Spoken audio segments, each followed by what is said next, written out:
90% of my slides going, this has been shown, this has been said, and so on, right? Thanks for putting me last.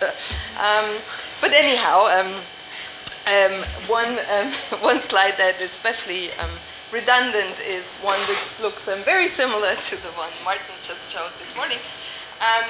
But I'm still showing it because I want to point out that I'm not agreeing with what you said, a tiny bit of it, and that is that we are not moving when we are sitting, because I think that's not true, right? So we have, actually, we have this.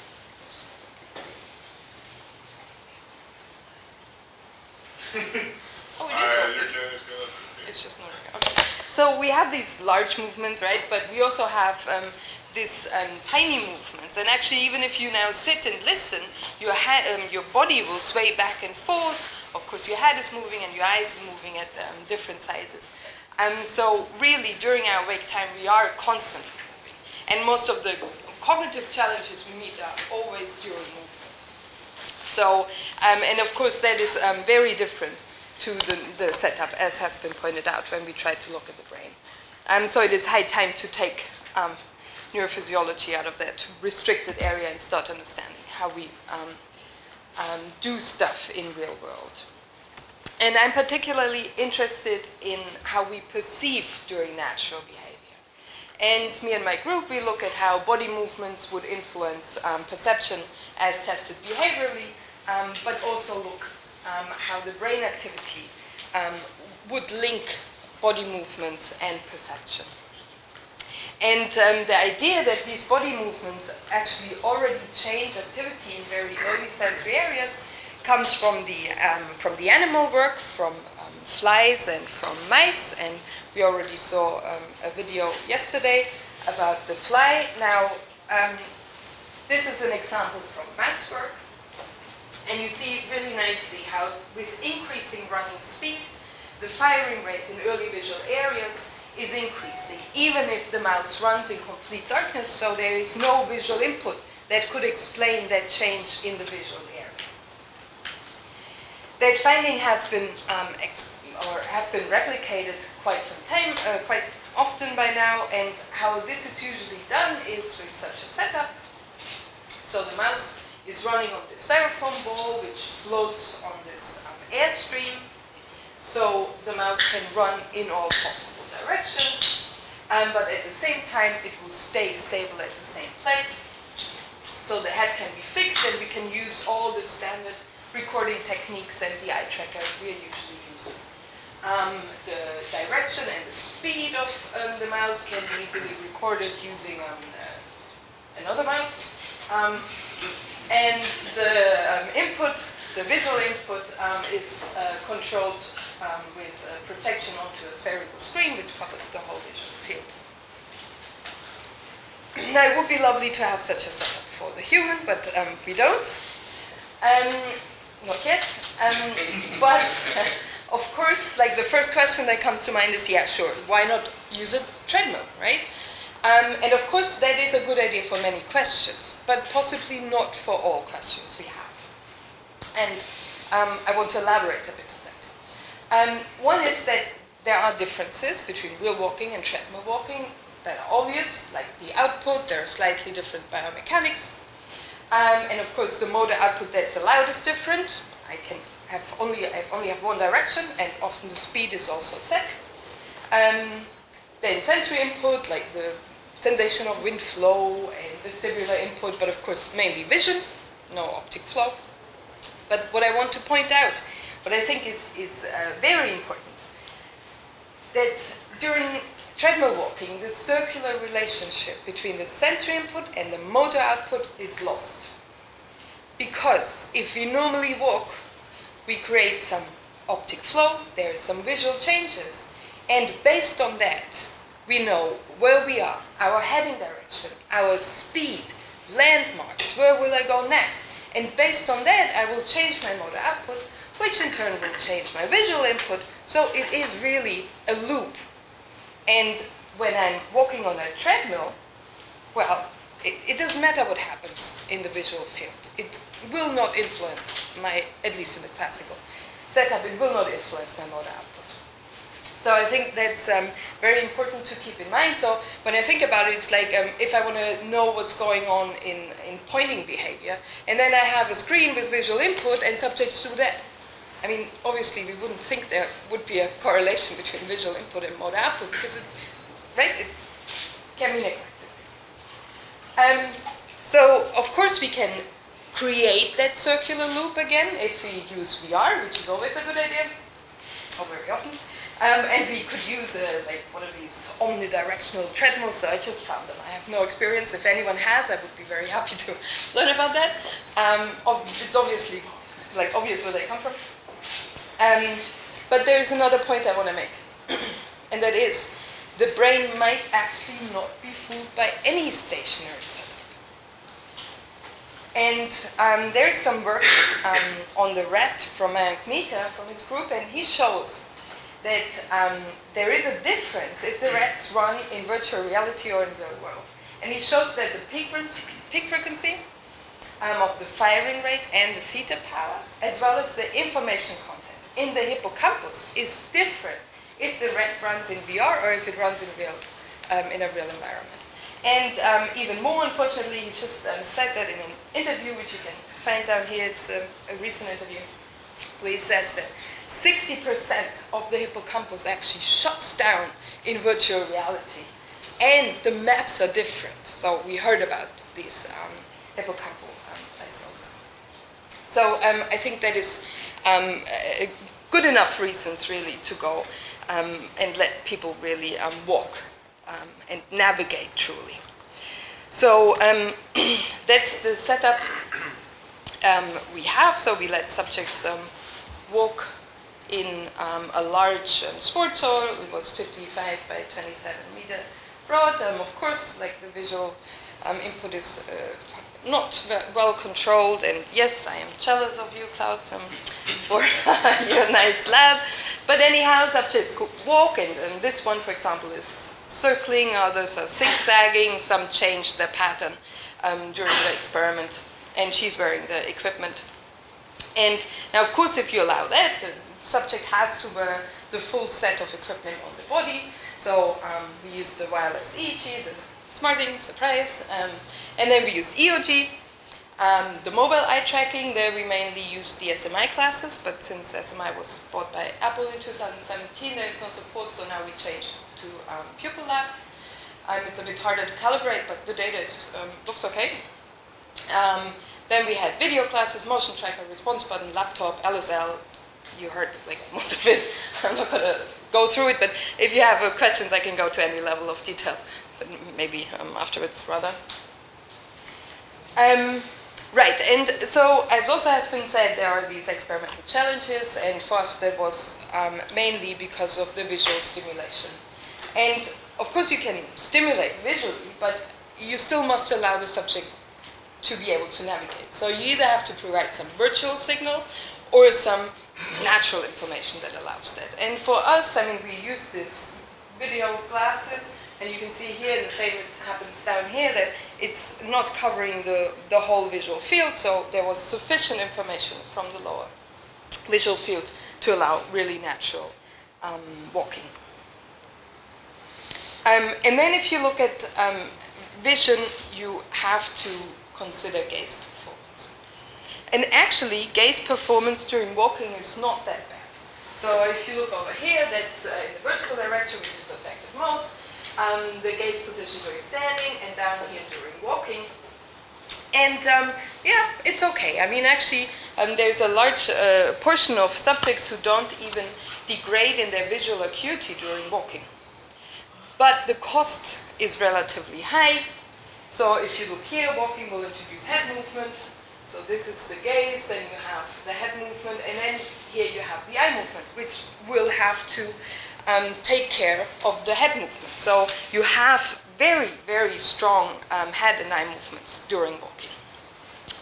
And not only then do you have to deal with that motor component of that output, but there will be other processes going on, as I already noted yesterday, and that is there will be some prediction and preparation going on. And I just want to share this example. So these were subjects standing on were sitting on a turntable, so they were turned, and then they looked at head movements in black and eye movements in gray, and you see here they are similar, but there's a difference in amplitude and in latency. Whereas if the subject turns actively, the head and the eye movements are almost identical. So that means there must be some information that is used before the execution of the head movement, which already plans the eye movements. And these are called pre-programmed eye movements because it's really different from the pure reflexive, like VOR or whatever you have in the head. Right, so my main point is eye movements during walking will be different from those standing or sitting. That's very clear. And I think all we can do is to measure them and take them into account as explanatory variable. And a good way to measure eye movements is EOG. So what we usually use is the REOG component, which you can see here. So it gives this spike if there is a saccade. So there you take the 6 EOG channels and do the difference between the mean of those and the percept. Enjoy my beautiful visualization of the EOG. Somewhat talented in that respect of the sun. Anyhow, so what you now see is if you look at the amplitude of this spike, the amplitude of it will indicate the amplitude of the saccade. These were predefined saccades, like a calibration of the system between 0.1 degree and 5 degree. But if you want to look at it like that, you see here saccade size and spike amplitude. And now when we average over all the detected spikes during walking, during standing still, during slow walking, and during normal walking, you see that you are at an average saccade size of 1 degree during standing and 1.5 degree during walking, which is actually okay, I think. Okay, of course you can use EOG for blink detection, also very nice, but what you can't use it for is pupil size. And another animal example here. So it's known that the pupil size correlates with the state of arousal. What has been shown by these guys is that the pupil size also correlates with walking speed. So what they did, they looked at arousal effects in another experiment, and they could show that the reduction in the theta power, which you can see here, which is introduced during walking, is mainly due to arousal, whereas the increase in firing rate, especially in the excitatory neurons in V1, is due to locomotion. So that's good news, but then again, of course, that's mouse, and it's recording in V1, so maybe it still is a good idea to see if your pupil size can explain something during your experiment. To do that, you would need a video-based eye tracker. Then the question is, well, why not only use a video-based eye tracker? And there the problem is, as you already pointed at, the temporal resolution. So we also had one that was at 120 hertz. By now they are up to 200 hertz, even though I was not able yet to try it out. But let's consider this 120 hertz one. If you think about it, that means that a sample will be measured approximately each 0.084 seconds. And I've plotted here a histogram of the duration of microsaccades. So microsaccades are very small saccades. And you see here, so they're around 0.01, below, some a bit above. But that means that it mainly will show up in one sample. And that's just not sufficient to detect these small saccades. So we're working on a combination between the two, and I think we should talk again, maybe that's interesting to you, where we take the temporal information from the EOG and combine it with the spatial information from the video-based eye tracker, and then we're actually pretty good time-wise, and it's also working out quite well space-wise. Okay, so we have eye movements. Of course, we need head movements, but it's a good thing that there is a gyroscope built into the amplifier. And then walking movements, we just used a motion tracker to get information about walking speed and step cycle. Now, I want to talk a bit about the challenges to get a good brain signal, but actually not too much, because I must admit that I was a coward, so I don't look at event-related things at all, but I look at oscillations. That is internally generated oscillations, like alpha, and externally generated, like entrained oscillations. In our case, it was the steady-state visual evoked potential, where you present a stimulus at a certain frequency, and then the visual system will answer in that frequency. You can do that in auditory and somatosensation. All works very well. And the good thing here is that it is really a strong signal, so I'm sorry for that ugly screenshot, but there was just a pilot where we stimulated at different frequencies, so either at 7.5 hertz, at 15, or at 30 hertz. No fancy analysis, just done well. So it's really a strong signal. Even 30, you can see a little peak. So with some tweaking, I think you could get that as well. And you see the 10 hertz at 20 hertz. So it's really a very agreeable signal to work with, really. The other thing, what is very good, at least for the SSVP, is that you know where it comes from. I mean, you create that signal in the visual system. So if you measure it, you know that it's a visual signal. And especially if you have not that many electrodes, it's very nice to be sure where your signal comes from. Another thing why I like the frequency domain is that we can look at the full spectrum. And that can be helpful in order to detect the noise level in the data. I mean, it's obvious. But if you would have a 10 hertz signal, so you see here in green and the spike then at 10 hertz, and if you add some noise to that signal, this will lead to an ordered increase in power in all the frequencies. Now, of course, that depends on what kind of noise you add. If you add white noise, as I did here, you will get a parallel shift. If you add pink noise, you would get a shift with 1 over f.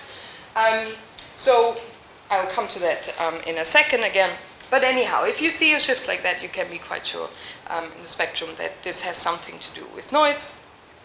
But if you just filter your signal, so we have here a pure alpha wave, and then I added some noise in green, and so you filter that again, and then if you look at the blue line, it really looks like, man, there is a temporal modulation of your amplitude due to walking.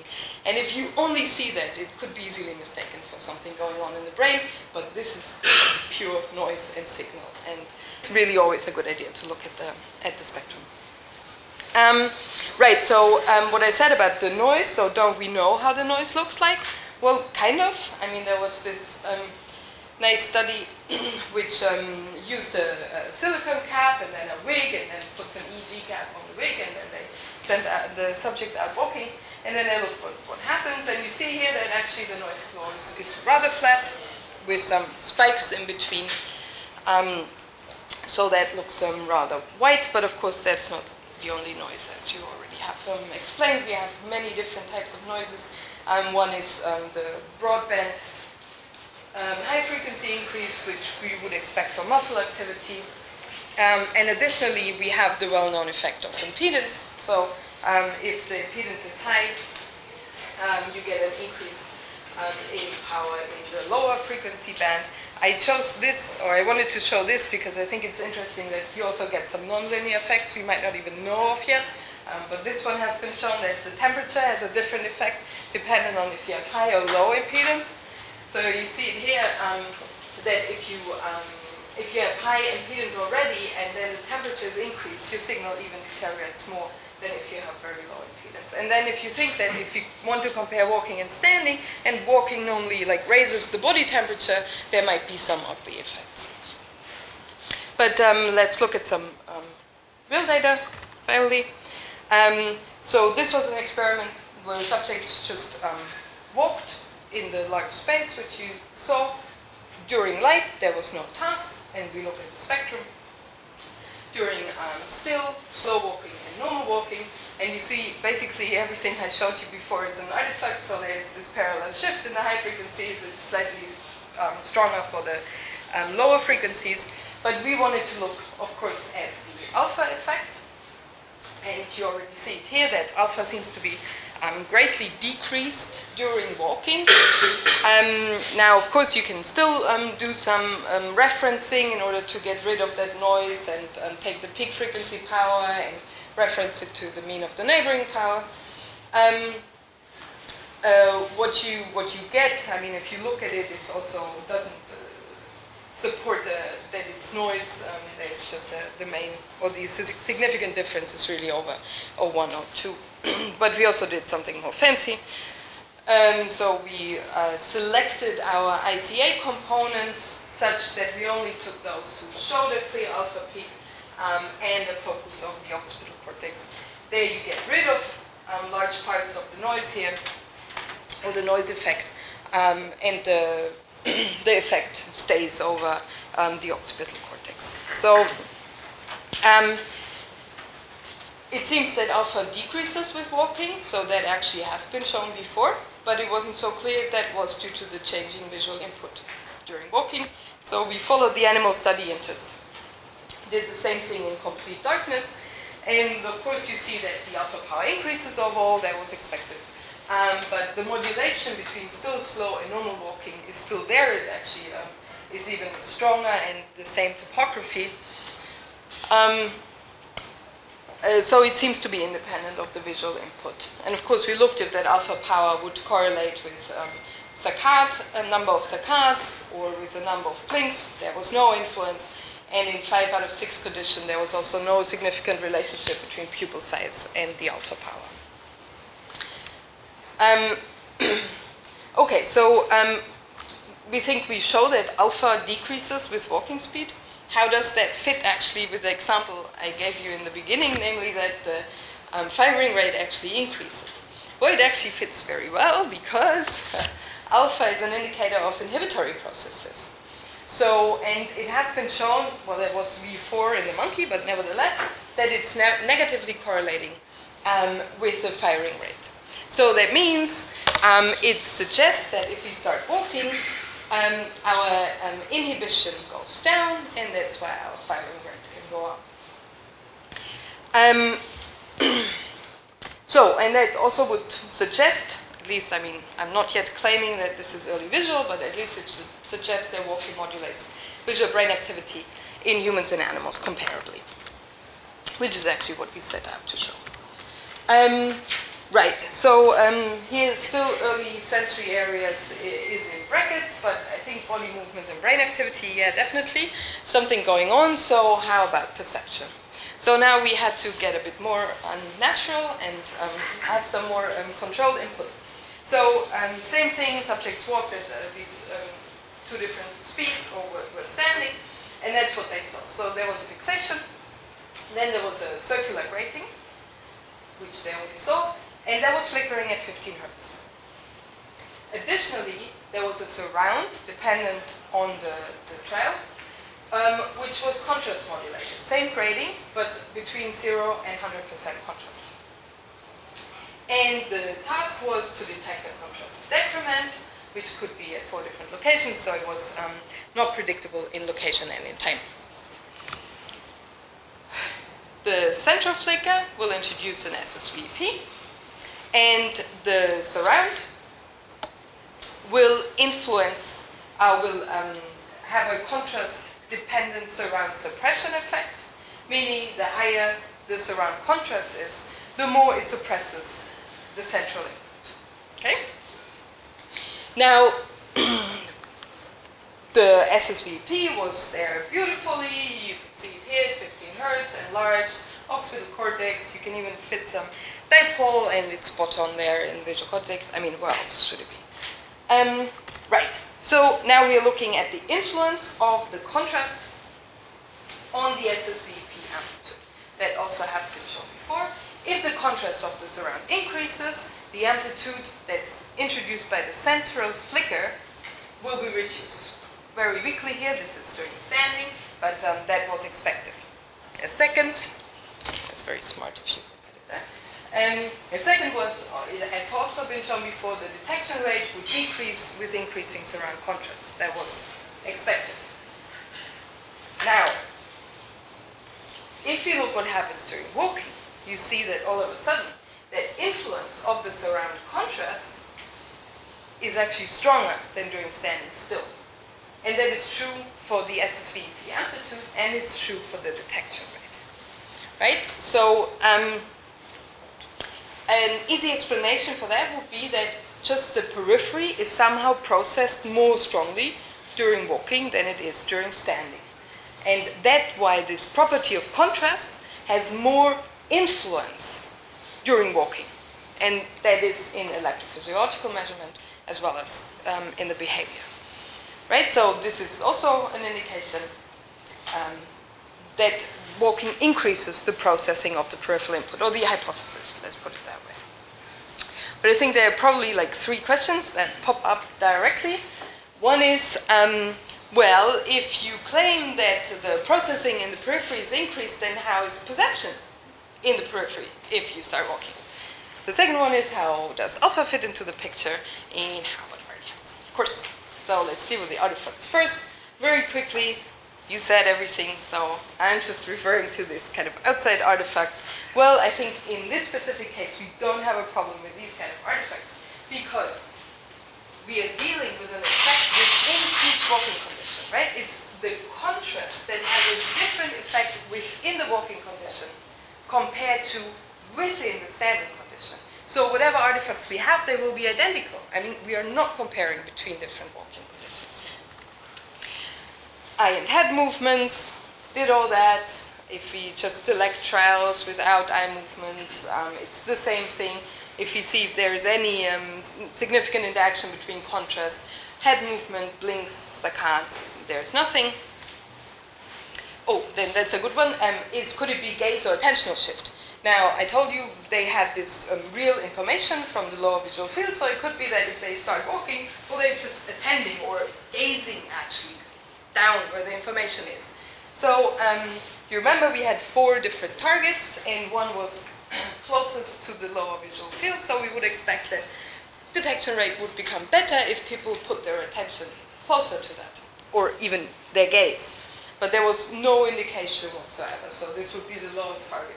Detection rate drops slightly, and it's actually the identical pattern if they're still or if they're walking. So this really speaks against them. Such an explanation. Then could it be a motor response threshold? Well, we looked at the number of false alarms and the reaction time. There was no effect of contrast. Then could it be a nonlinear interaction? Well, that's also a good one, because of course we see this offset, and it had been pointed out before, right? There is this dual task cost. I mean, when we walk and do something, we just get worse. So we see that here very well. So could it be that, well, if people are good, they just don't care about this around, it's kind of not influential, but whereas if they are bad, then actually this influence can be inserted. Well, we could pick again some of our targets and force the detection rate at 0% contrast between still and slow walking to be identical. Nevertheless, you clearly see that there is a stronger influence of the contrast on the behavior for walking compared to standing. So we included all artifacts and alternative explanations we could think of. If you can come up with some more, I'm very happy. No, happy would be said too much. I would take them in somehow. Okay, so how is alpha linked to this? This is a very quick assessment, but we just sorted our trials dependent on the SSVEP power. And then we looked if that sorting would introduce a change in power in the other frequency bands, and it does in the alpha band. It does not introduce any significant changes in the other frequency bands.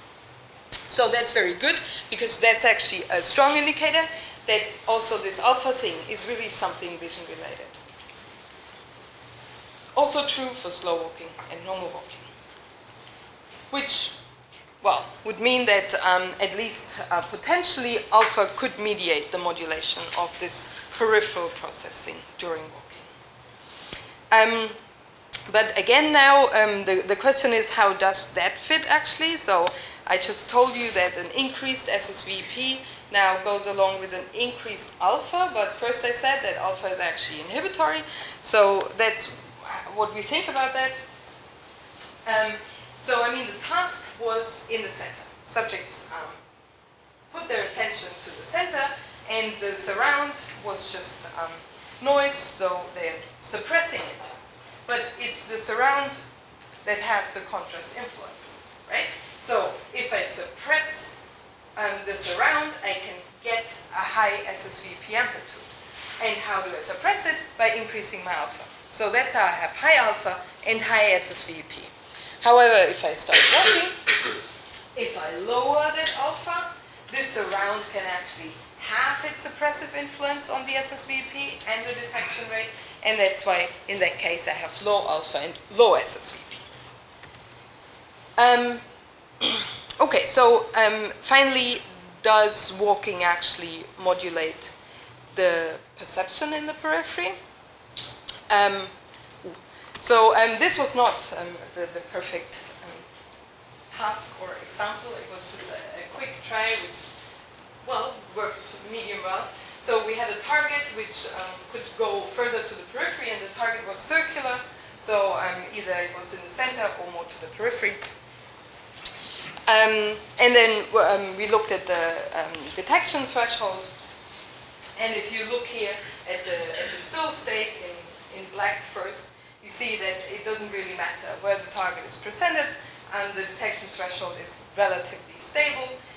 Whereas if you look at the walking condition, you see, again, overall it's a bit worse, but you see that if it goes to the periphery, it actually gets better compared to the center.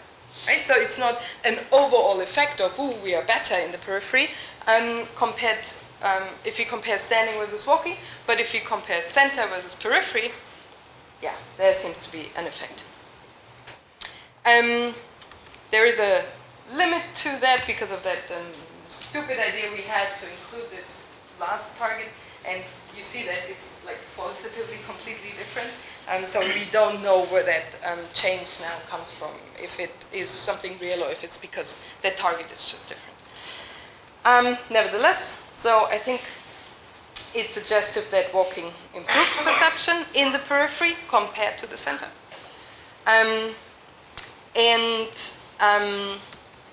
Right, I come to my first summary. So I think we could not only find neuronal modulation in visual areas due to walking, as predicted by the animal findings, but we actually could show also that the modulation due to walking in these areas is linked to perceptual changes. Additionally, we could specify the perceptual effect of walking to be mainly in the periphery, and that is nice because it gives predictions about future work. So I think it's a nice result that even extends the animal work on these perceptual processes during locomotion, and it gives a clear prediction, as I say. And what I want to point out, I think it seems like something very, very logical to happen. So if you now think about this peripheral input, this optic flow, I mean, this is where we base our navigational processes on, right? I mean, direction, speed, and why would I want to suppress that super important input during walking, where I'm so dependent on exactly this visual input? So for me, that kind of makes sense. Oops. Okay, so, but I want to point out something else, which I think is very important. And that is that now we are looking at walking, but actually there is a clear and strong interaction between most of the behavior we look at. So just to give you some examples, I mean, of course, if we walk, that will introduce head movements, but also head movements will change the saccade rate. Saccade size will change blink probability. Finger movements will change blink probability. Saccades and reach movements influence each other. Even like the trajectory of the two things influence each other. So and then we just had to look how is the temporal relationship between walking and these kind of eye movements. Well, not very surprising, right? But there is a clear increase in saccade number if I look still versus slow walking versus normal walking. Plus, there is an influence on the blink rate. This is during light. And this is during dark, so that adds another, like, kind of ugly tweak to it, because that means that the visual input actually differentially influences the saccade rate and the blink rate, because the saccade rate is still increased, but way less if I do the experiment in darkness, whereas if I look at the blink rate, it's the same influence. Additionally, there is a change dependent on the walking phase, so that actually has been shown before for the saccade rate, that there's a kind of peak after the swing phase, and then it's actually highest during the stance phase. That is also true in complete darkness, so it's not a visually induced effect, and it's also true for the blinks. So the rate and timing of saccades and blinks are linked to walking speed and phase. There are other links, actually, which might be interesting, like there are links between speech production and blinking. So wherever you look into movements, they're really interacting. And that's really what I want to point out, that a single movement or a change in a single movement can lead to a complex level of modulation, and that I think needs to be considered independent of if I look in vision or if I look in any other domain. So to conclude, yes, go mobile, do it. It can work if you can depend and use all that beautiful solutions that these people from the audience and you have presented. And I just want to recapitulate why I think it is so important to actually do that.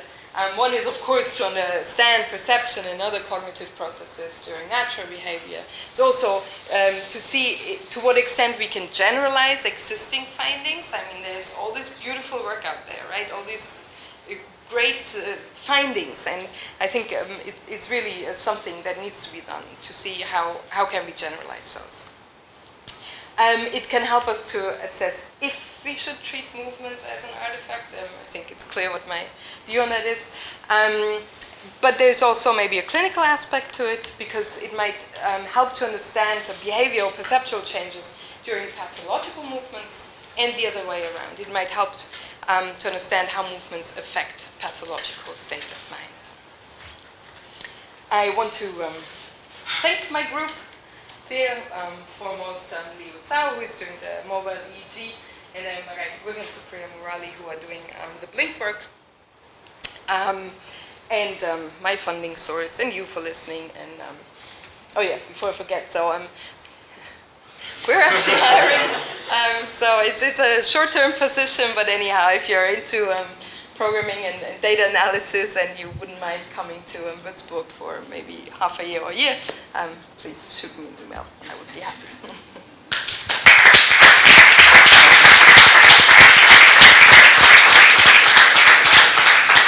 Thank you very much. It was a very interesting talk. Any comments or questions? Yeah, thank you very much. Very interesting talk. I don't think that it makes a difference for the things that you look at here, and I don't think that it changes any of the results, but I would doubt your premise that you say that slow or fast walking would not have an influence on the technical or external artifacts. I would actually say that, or did I misunderstood you? No, I think it does, yeah. Okay, no, then then the speed, definitely, the faster you get, the more. Yeah, exactly, okay, yeah. Then I do not have a question. Maybe I was, sorry, I just got that wrong, okay. About that. All right. Thank you for the nice talk. My question is regarding eye tracking. Like what? How were you tracking the eye? Is it like the center of the pupil? Is it the whiteness in the eye? The pupil does change, so the center is changing. How? Yeah. So this one is using the pupil. So okay. It detects the pupil and then just checks. It's a okay. pupil tracker. All right. Okay. Cool. There are better solutions to that, actually. If you would use some Purkinje reflexes, and then the movement between the eye tracker and the eye itself wouldn't make such a big difference, or at least you can deal with it afterwards. But they work very well. Thank you so much for the super cool work. So just linking the eye tracker, so the pupil it would change the pupil size just because like you're moving it a little bit. I would like you to like, I don't know, you talking about a little bit about that, like how are you actually compensating for an actual pupil change or whatever. And then the other thing is that it's kind of a bit obscure, but some people say that basically the power spectrum should be separated between the actual oscillatory component and kind of like the baseline that people call fractal component. Have you tried any of that? Do you think this is a real oscillation, or it might be something kind of like an ongoing rhythm? Basically, I'm asking that because maybe we should start discussing between the continuous or discrete nature of this perception in the wild. I don't know. Right. So to the second question, I think every time you really have a band-specific effect in your power, I think you can be quite sure that you're dealing with an oscillation that's a real oscillation and not just a noise-introduced change. And that can be very helpful in many aspects. I suspect that if we generally try to differentiate, it wouldn't really help us too much, but maybe I'm wrong. I mean, I guess then it would be more the hardcore signal processor to ask if there would be a way to really get rid of that noise flow. But it wouldn't be noise. The fractal component shouldn't be noise. It could be like actual. People say that your effect might be on the fractal part or might be on the oscillatory part. So it's not necessarily noise. It's actually physiological, ongoing activity. Right, but compared to the signal, it wouldn't help anymore, right? Yeah. And I mean, if you have a compare the narrow peak, do you think that would make a change? So in I think there's like the last person that I read about this was Wojtek in California, and he said that basically in the paper he nicely showed how you actually could separate the peak, and sometimes it was actually like just fractal. Now, I'm not going to say just because the fractal component is still interesting. I mean, I completely agree with you. If I would have effects that just show a slight kind of shift in the frequency band, I would start worrying about that. If I see a clear peak, I don't think that. And yeah, if I have a less clear signal, then probably. And the pupil size, exactly. So actually, we're not worried too much about the input due to different pupil size. It's rather the artifacts that might be created by a sudden change in pupil size. So yeah, probably I should say that. So this is stuff that works in the sports hall. If you go with the eye tracker outside, ouch. Yeah, not solved yet at all. There are many, many problems, and some are because the equipment is not good enough, and some are because we can't often differentiate between a slight eye movement and a change in pupil size, right? And then you get ugly stuff like half blinks or twitches, which also might be mistaken for eye movement. So there's a lot to be done, yeah. So I would say definitely inside this stuff works. Outside in normal daylight, yeah.